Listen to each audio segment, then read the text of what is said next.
আল্লাহ সুবহানাহু ওয়া তাআলা ইরশাদ করছেন কুল্লু নাফসিন যায়িকাতুল মাউত, মানে প্রতিটা প্রাণ যারই প্রাণ আছে তার মৃত্যুর বরণ করতে হবে। আর প্রতিদান দেওয়া হবে আখিরাতের দিনে। দুনিয়াতে আমরা যা আমল করি এটার প্রতিদান দুনিয়াতে দেওয়া হয় না। কখনো কখনো যৎসামান্য দেওয়া হয়, ভালো কাজ করলে আত্মতৃপ্তি পাওয়া যায়। অধিকাংশ ক্ষেত্রে ভালো কাজ করবেন তো তিরস্কারের সম্মুখীন হইতে হবে।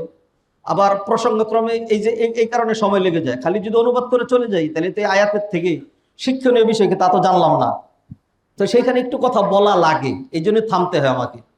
ধরুন ওয়াইন্নামা তুওয়াফাউনা উজুরাকুম ইয়াওমাল কিয়ামা, কিয়ামতের দিন তোমাদের প্রতিদান দেওয়া হবে। মানে এটা কি? মানে এটা দুনিয়াতে আমল করলাম আখিরাতে প্রতিদান দেওয়া হবে, শেষ কথা এতটুকুনি না। একটু ব্যাখ্যা বিশ্লেষণ করলে আপনি এটা ভালো করে বুঝবেন। সেটা হলো আমরা দুনিয়াতে যে আমল করি আমলটা দুই রকম, একটা হলো ভালো আর একটা হলো মন্দ। অধিকাংশ ক্ষেত্রে দেখবেন যারা মন্দ আমল করে, মন্দ আমল যত বাড়াইয়া দিবে ততই দুনিয়াতে বাহ বাহ, হ্যাঁ, ফুলের মালা, তারপরে হলো রাজ সিংহাসন, এরপরে হলো সুখ সমৃদ্ধি, উন্নতি অগ্রগতি, জমিদারি বাহাদুরি, হ্যাঁ, মিনিস্টারি, সব কিছু তাকে দিয়ে দেওয়া হয়। অথচ খারাপ কাজ করে বেড়াচ্ছেন, পিছনে স্লোগান দেওয়া হয়, যে কথা আমি মাঝে মধ্যে বলে থাকি, অমুক ভাইয়ের চরিত্র আরে ফুলের চেয়েও বেশি পবিত্র, ফুল কত গুনাহ করে কলঙ্কিত, আহা ইন্নালিল্লাহ, তার চরিত্র এত ভালো, মানে চরিত্র এরকম যে এটা আর কলুষিত হওয়ার আর কোনো সুযোগ নাই। হ্যাঁ, এত মহাপবিত্র চরিত্র, আল্লাহ মাফ করুক। এইটা হলো একটা। আর এর উল্টা আপনি যখন কিছু ভালো কাজ করবেন, এই কথাটা আপনাদের জন্য। এর আগেটা যেটা বলছি ওই লোকগুলো তার আমাদের এখানে আসে না। যাদের জন্য অধিকাংশ ক্ষেত্রে আমরা যে আলোচনা করি যাদের জন্য প্রযোজ্য, ওই যে আগে আমরা দেখতাম ইয়ার ক্ষেত্রে যখন কোনো টেস্টিমোনিয়াল ইত্যাদি লেখা হইতো তখন লিখতো উপরে টু হোম ইট মে কনসার্ন, টু হোম ইট মে কনসার্ন। তো আমার আলোচনা হলো টু হোম ইট মে কনসার্ন। কই তারা? অধিকাংশ তারা নাই। এখন যেটা আলোচনা করছি এটা আপনারা। সেটা কি?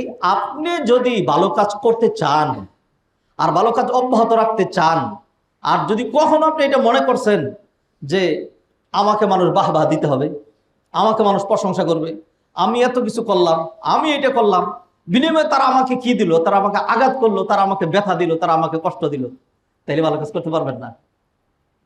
আপনাকে রেডি থাকতে হবে যে যদি ভালো কাজ করি তাহলে মানুষ আমাকে কি করবে?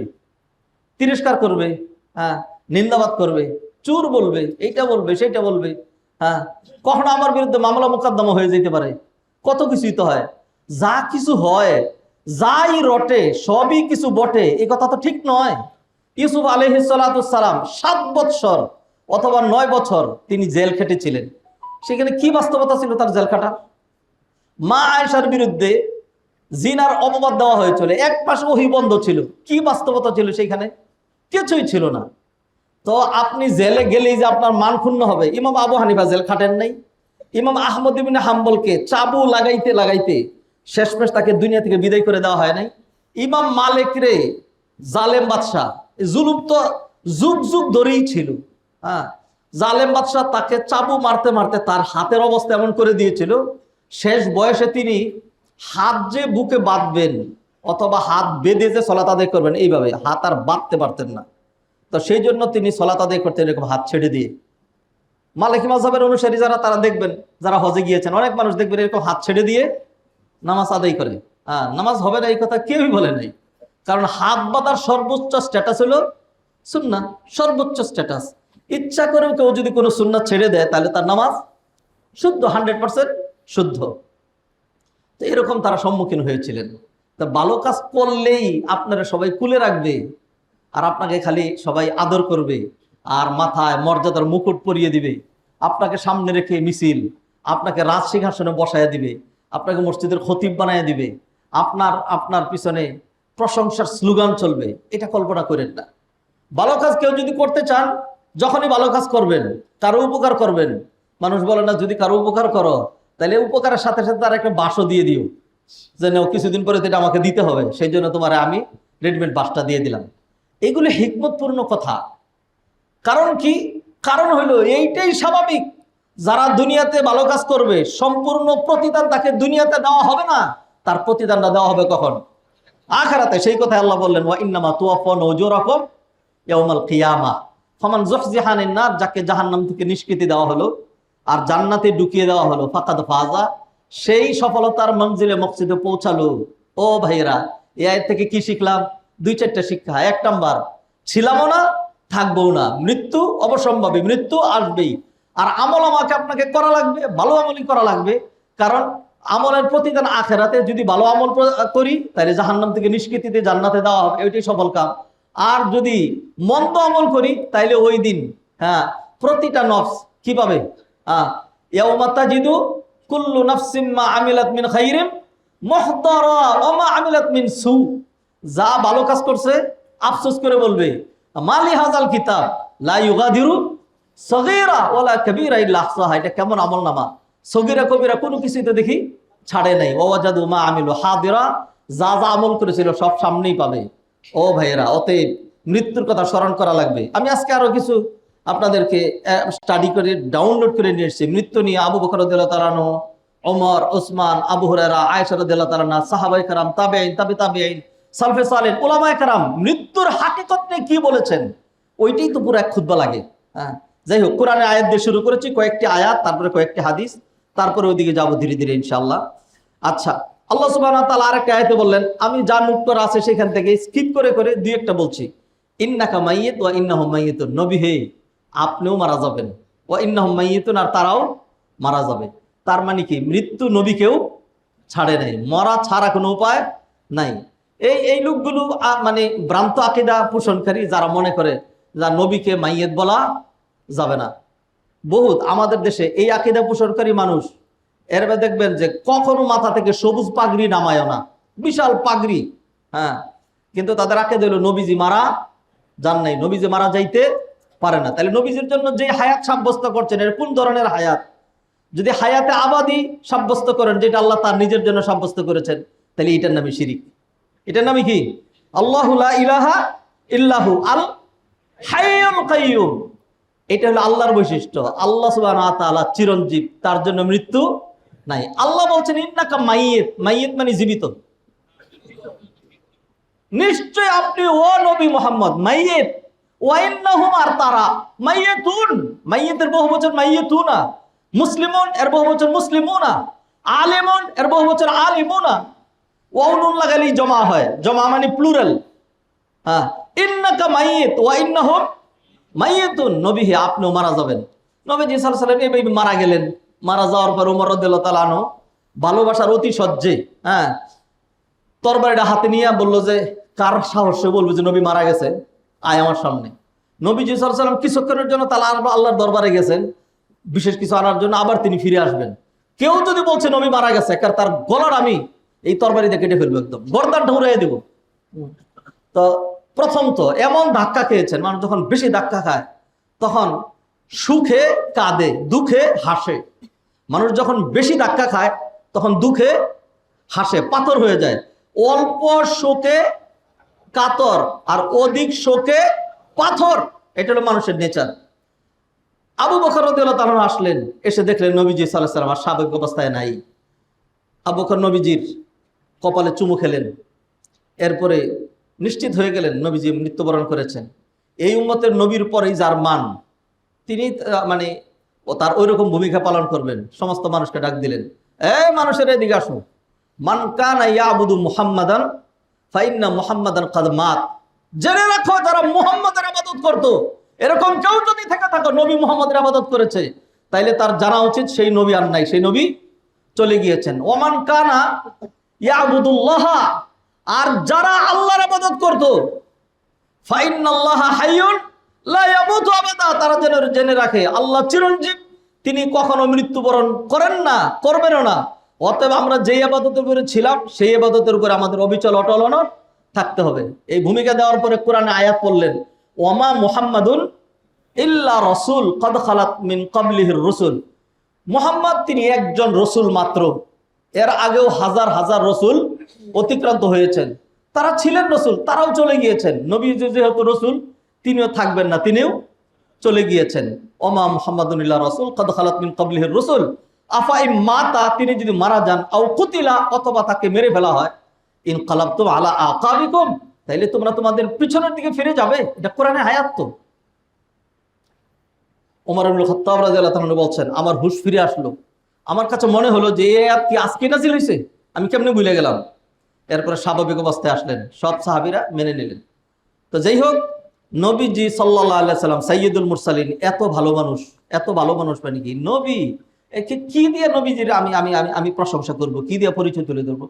সাইয়্যিদুল মুরসালিন রাহমাতুল্লিল আলামিন, আল্লাহর পরেই যার মর্যাদা, তিনিও তো নাই, তিনিও চলে গিয়েছেন। অতএব এমন একটা ধ্রুব সত্য, ইউনিভার্সাল ট্রুথ, সেইটাকে আমরা কিভাবে ভুলে থাকি, কিভাবে আমরা তার জন্য প্রস্তুতি গ্রহণ করি না। ইন্নালিল্লাহ, কখন যে কিভাবে চলে আসবে কারো জানা নাই। আল্লাহ এর আরেকটা আয়াত, ইদা জা আজালুহুম, যখন মৃত্যুর সময় হয়ে যাবে, ফালা ইস্তাখিরুনা সাআতান, এক সেকেন্ড অবকাশ দেওয়া হবে না, ওয়ালা ইস্তাকদিমুন, এক সেকেন্ড আগেও মৃত্যু দেওয়া হবে না। গার্ডারটা এখানে পড়বে, আগের গাড়িতে কেন পড়লো না, পরের গাড়িতে কেন পড়লো না, ওই গাড়িতেই কেন পড়লো? এইভাবে আল্লাহ সুবহানাহু ওয়া তাআলার পক্ষ থেকে কি নির্ধারণ করা। হ্যাঁ, আগের বাসটা কেন নদীতে ডুব দিল না, পরেরটা কেন হইল না, এইটাই কেন হইল? হ্যাঁ, যে কোনোভাবে ঘুরে আনবেন যে আল্লাহ সুবহানাহু ওয়া তাআলা সর্বশেষ, এইভাবে আল্লাহর পক্ষ থেকে নির্ধারণ করা। অন্য মানুষের নির্ধারণটা আমরা দেখতে পাচ্ছি, আলোচনা করতে পাচ্ছি, নিজের নির্ধারণটা আলোচনা করতে পারবেন? সুযোগ তো নাই। তাহলে সেই আলোচনার আগেই আমাকে আপনাকে প্রস্তুতি গ্রহণ করতে হবে। আল্লাহ সুবহানাহু ওয়া তাআলা আরেকটা আয়াতে বললেন, শুনেন, সূরা জুমার আয়াত সবসময় তেলাওয়াত করা হয়, কুল ইন্নাল মাউতাল্লাযী তাফিরুনা মিনহু ফাইন্নাহু মুলাকীকুম সুম্মা তুরাদ্দুনা ইলা আলিমিল গায়বি ওয়াশ শাহাদা।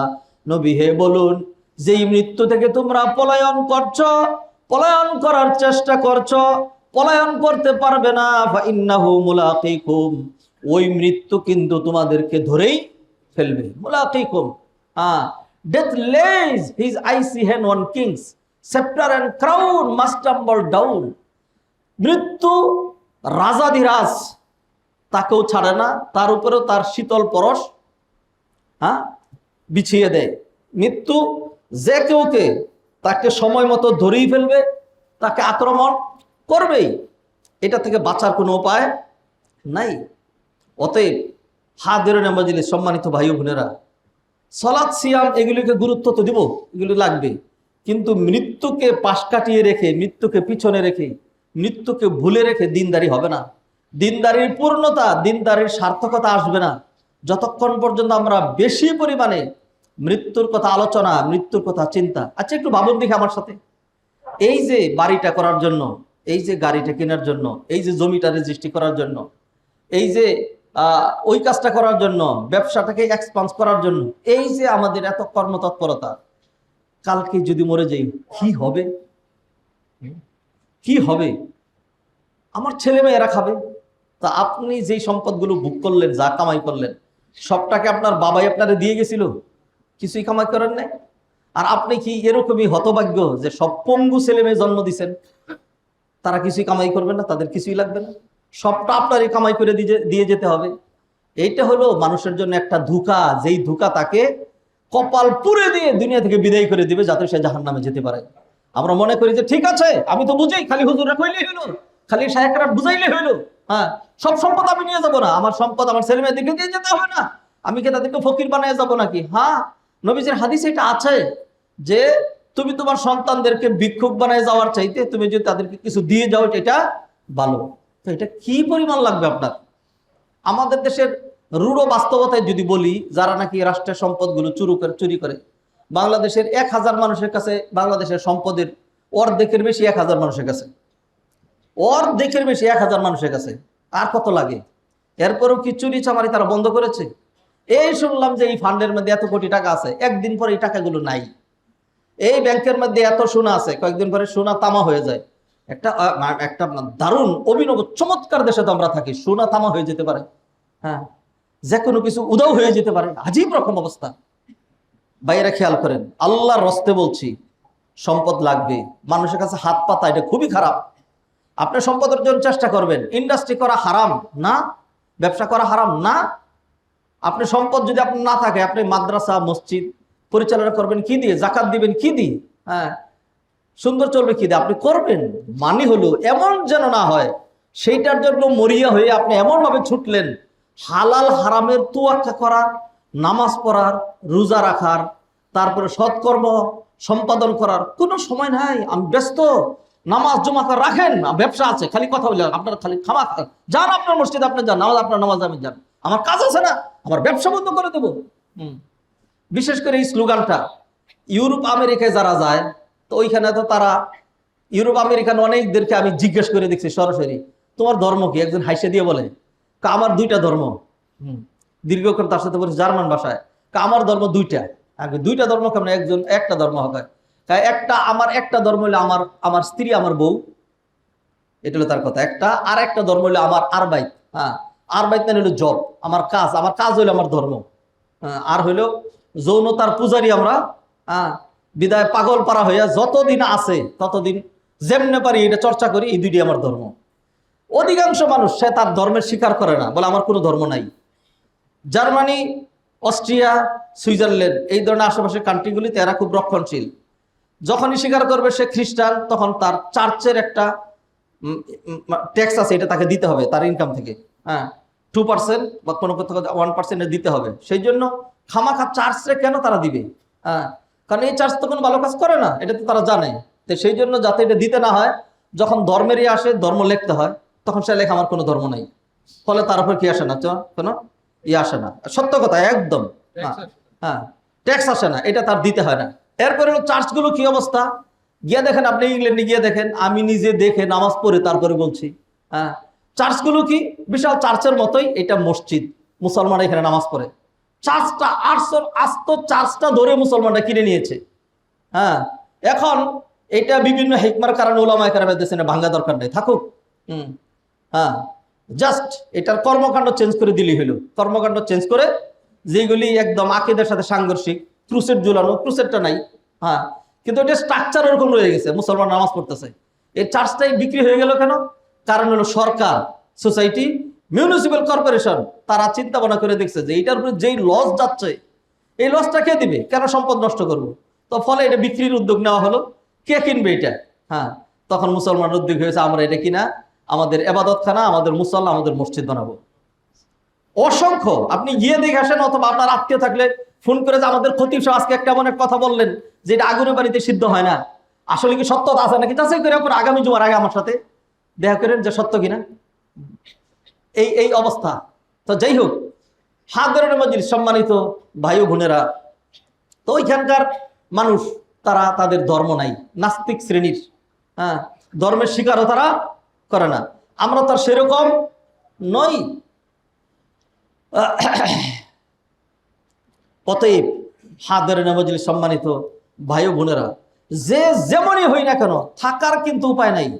সম্পদ কি পরিমাণ মানুষের লাগবে যে আপনি এরপরে মানে ওই সম্পদ কামাই করার পরে আপনি দিনদার হবেন, এর এর এর কোনো কাট আউট নাই, এর কোনো লিমিটেশন নাই। সেই জন্য নবীজি হাদিসে বলে দিয়েছেন, লা ইয়ামতালিউ বুতুন ইবনে আদম ইল্লা বিত্তুরাব, বনি আদমের পেট শুধু মাটি দিয়েই ভরা সম্ভব।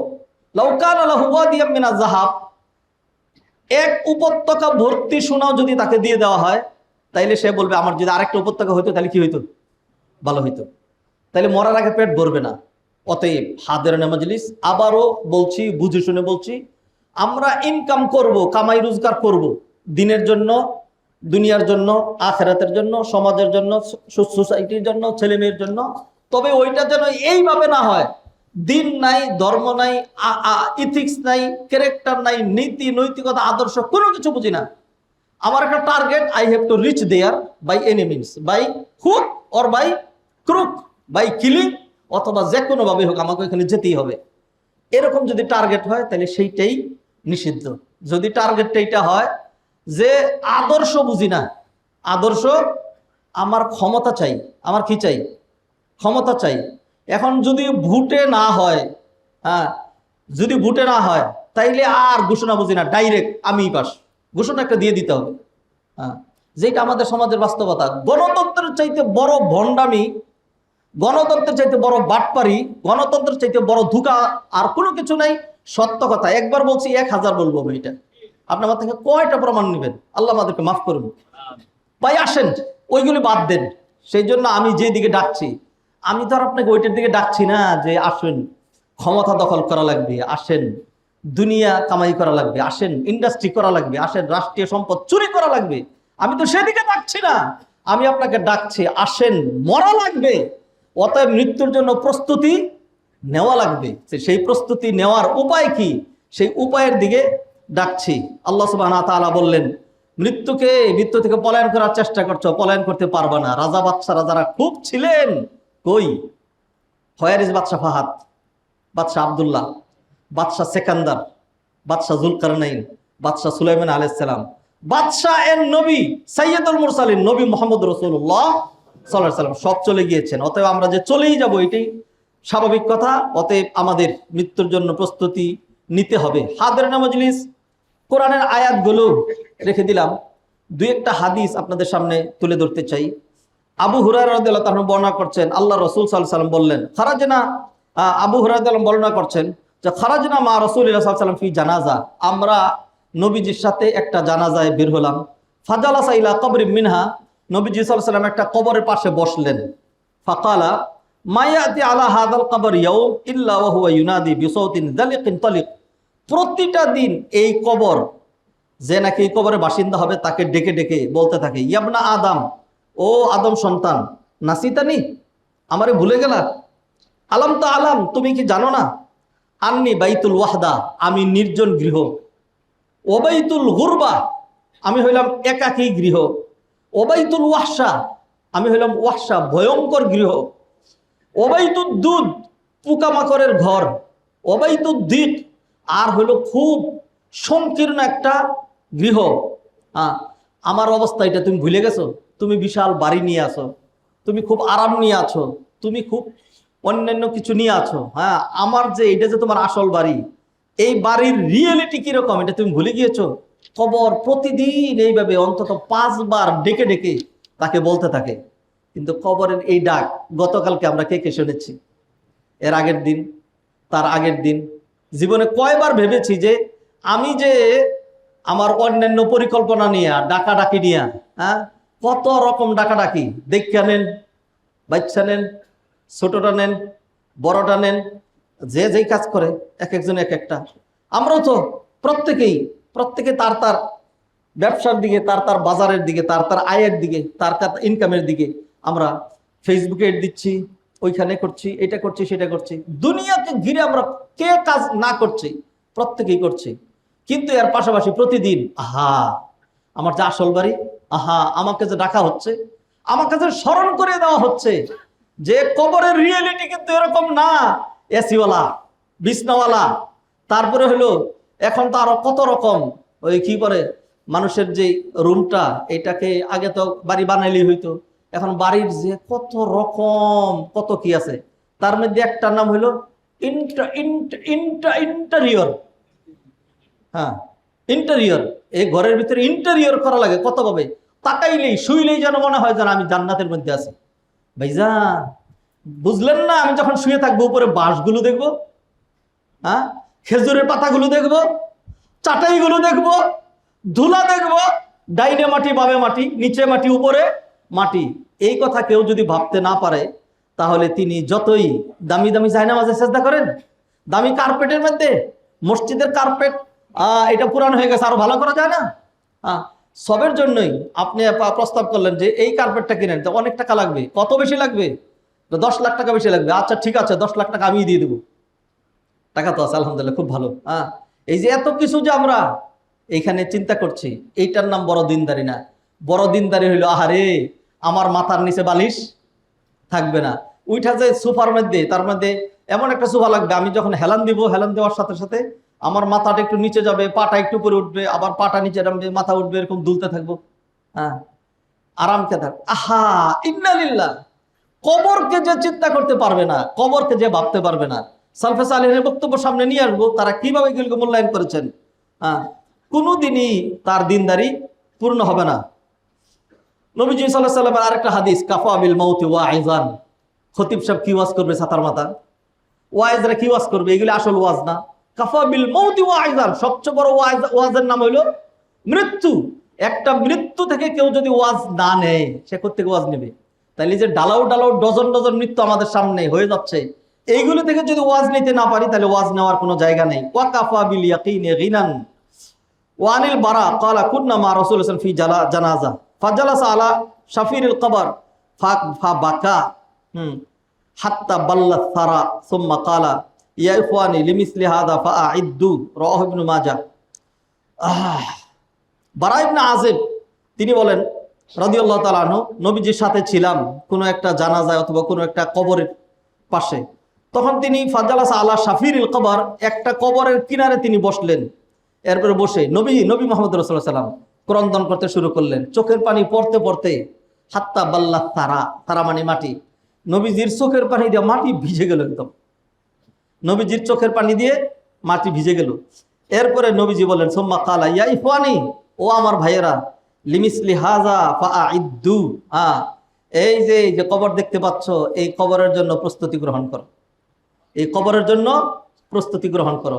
কত গুরুস্থানের পাশে দিয়ে চলে যাই, গুরুস্থান গাড়ি চালায়া বীর দর্পে বিদ্যুৎ বেগে চলে যাচ্ছি, অথবা হেঁটে পাশে দিয়ে চলে যাচ্ছি। মা শুয়ে আছেন, বাবা শুয়ে আছেন, দাদা শুয়ে আছেন, আত্মীয় স্বজন শুয়ে আছেন।